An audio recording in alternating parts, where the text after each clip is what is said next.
démonstration.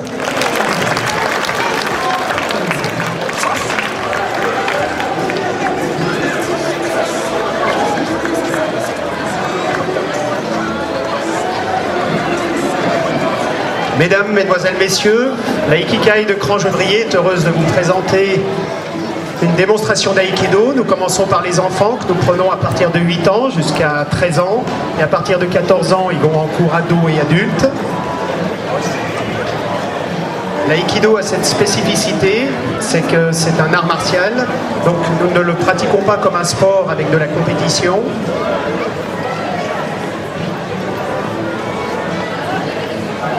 Et ça permet donc aux enfants comme aux adultes de pouvoir toute leur vie durant s'exprimer à travers un art harmonieux,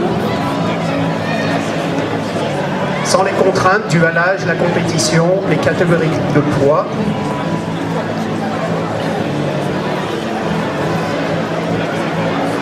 Et donc de développer, suivant le principe martial, un esprit sain dans un corps sain. Et ce groupe enfant est encadré donc par le groupe des adultes.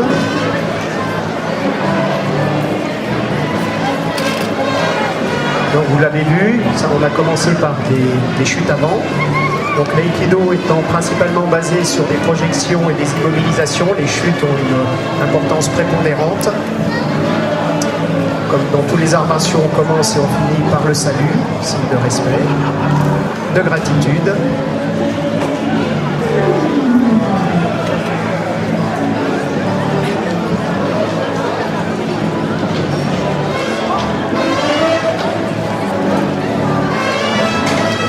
Donc issu de la tradition martiale japonaise, à l'époque des samouraïs, l'étiquette imposait aux samouraïs de travailler et d'être à genoux. Et donc l'aïkido reprend cette tradition, ce qui permet entre autres de développer le travail des hanches, la mobilité, la stabilité, ce qui est très éducatif et très bon pour la santé.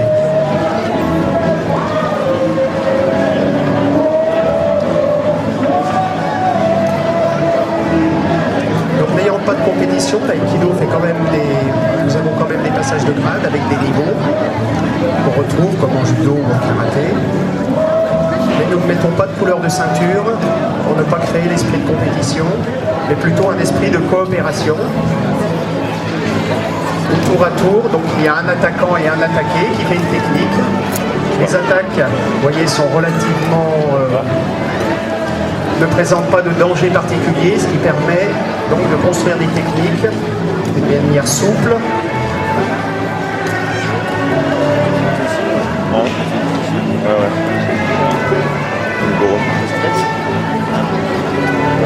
Ça permet donc aux enfants de se développer du temps de l'esprit sans se blesser, sans vouloir vaincre à tout prix, puisque tour à tour, nous sommes attaquants et attaqués. Pour les mêmes raisons que j'expliquais tout à l'heure, donc les samouraïs avaient adopté cette position particulière au Japon, qui est la position Seiza à genoux.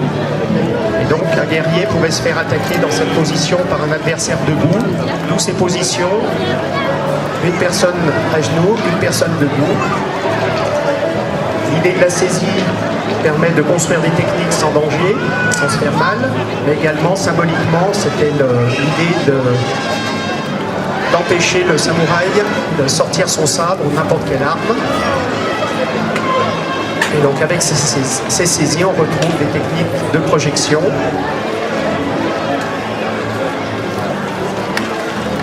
Et la différence de niveau permet également donc, de travailler, de concevoir une attaque riposte face à un adversaire plus grand que vous,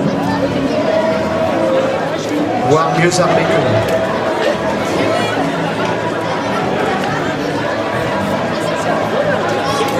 Nous avons aussi le plaisir d'avoir des jeunes, des pré-ados et des ados qui portent le hakama, la robe noire que vous voyez, qui est le symbole donc, de notre discipline et de son rattachement à cette tradition guerrière et chevaleresque qu'on appelle les budo japonais.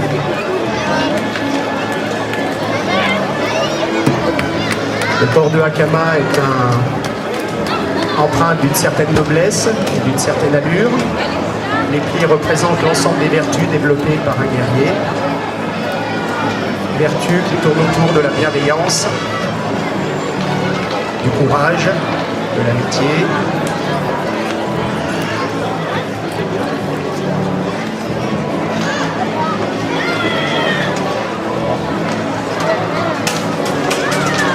Donc en Aïkido, on ne cherche pas à s'opposer à son adversaire, on ne cherche pas à s'opposer à l'attaque. On essaye de s'unifier, de s'harmoniser avec l'attaque du partenaire.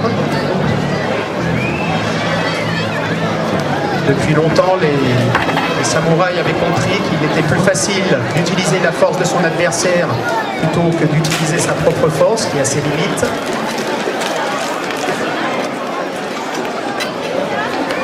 Et d'utiliser donc cette force de l'adversaire inépuisable et de développer par là même sa propre force interne en développant l'énergie fondamentale, l'énergie vitale, qui en japonais s'appelle Ki, en chinois on appelle Chi. Et tout notre travail tourne autour du développement de ces qualités, donc de déplacement, disponibilité, souplesse et développement de l'énergie interne.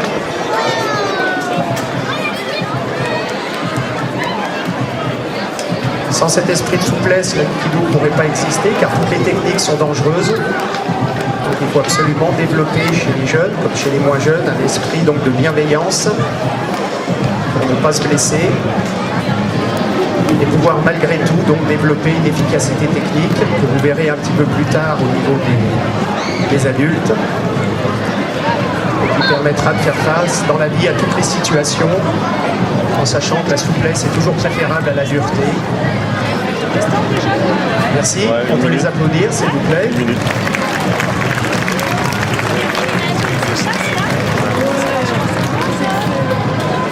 Donc venant de l'art des samouraïs, on retrouve en Aïkido le travail des armes. Vous avez ici une technique de bâton, qui symbolise la lance. La saisie du bâton permet donc de contrôler le bâton et le partenaire utilise cette force utilisée pour projeter l'adversaire.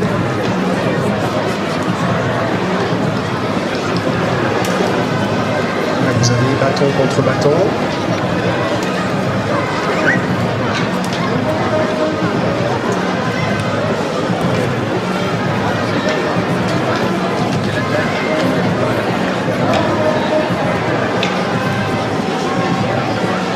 Merci.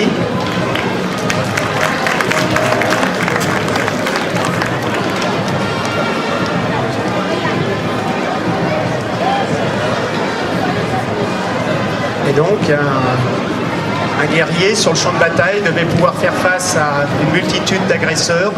Donc c'est ce qu'on développe ici avec ce travail avec plusieurs partenaires.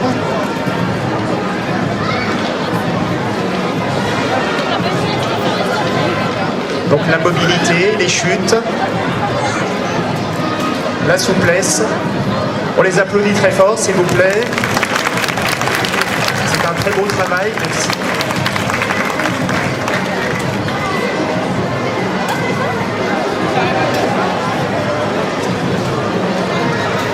Donc un nombre important, vous pouvez le constater, de féminines en Aïkido, puisque c'est une discipline qui ne repose pas sur la force physique et musculaire. C'est un art d'une certaine élégance.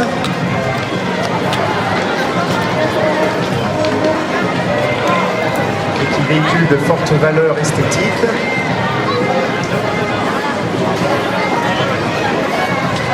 Merci. Un applaudissement, s'il vous plaît, pour encourager ces jeunes. Voilà, donc la section enfants à la taille de cran, c'est environ entre 40 et 60 adhérents par année. Des jeunes qui démarrent à partir de 8 ans et après, à partir de 13-14 ans, qui passent en cours adulte.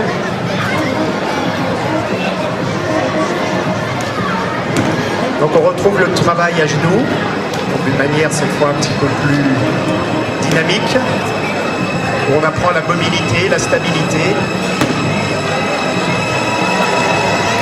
Très bons entraînements, ça, pour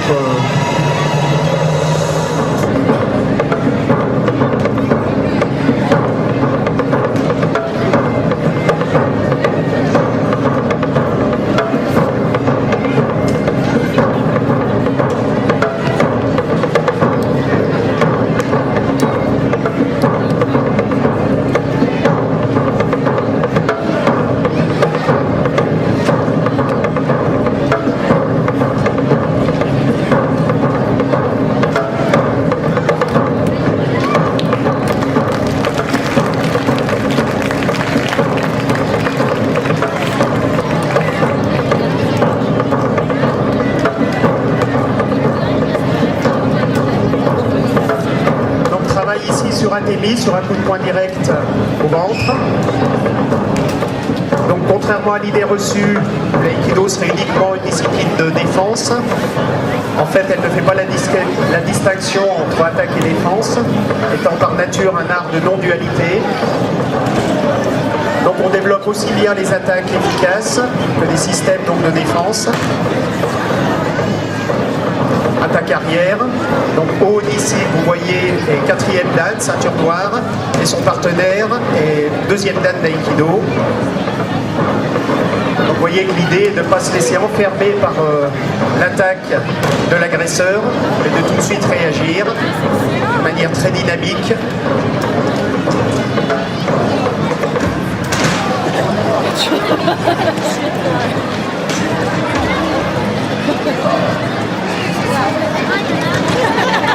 Donc toutes ces techniques sont possibles.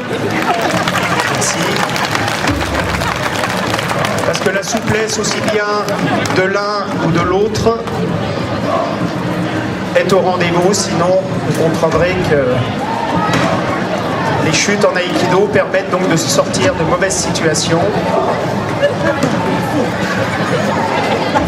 et ne sont pas vécues donc comme une défaite, mais au contraire. Sans ces chutes, impossible de faire l'aïkido.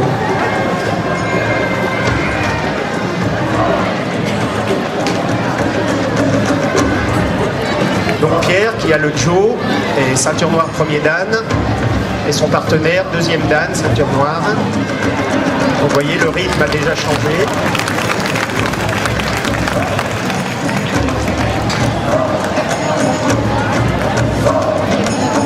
Nous avons vu le travail au bâton, maintenant le travail au sabre.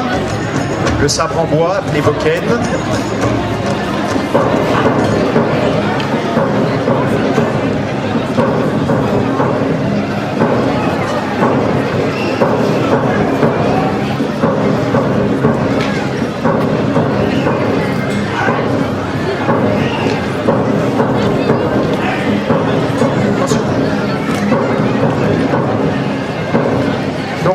Qui attaque les 2e dan d'aïkido.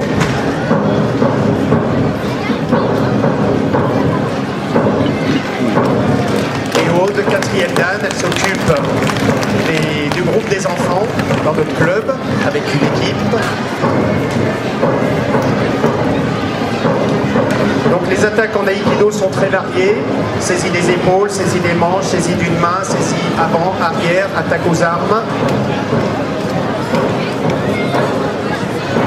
Permet donc de faire face à toutes les éventualités, toutes les possibilités qu'on peut trouver dans la vie courante.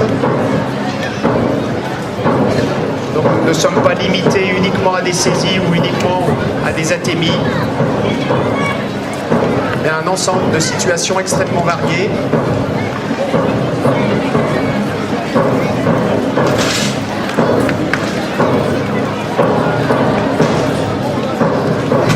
Et là, contre plusieurs adversaires.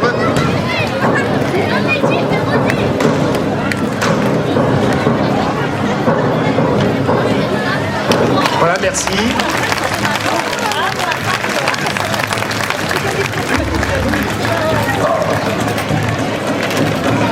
Bien, on va terminer par le salut final.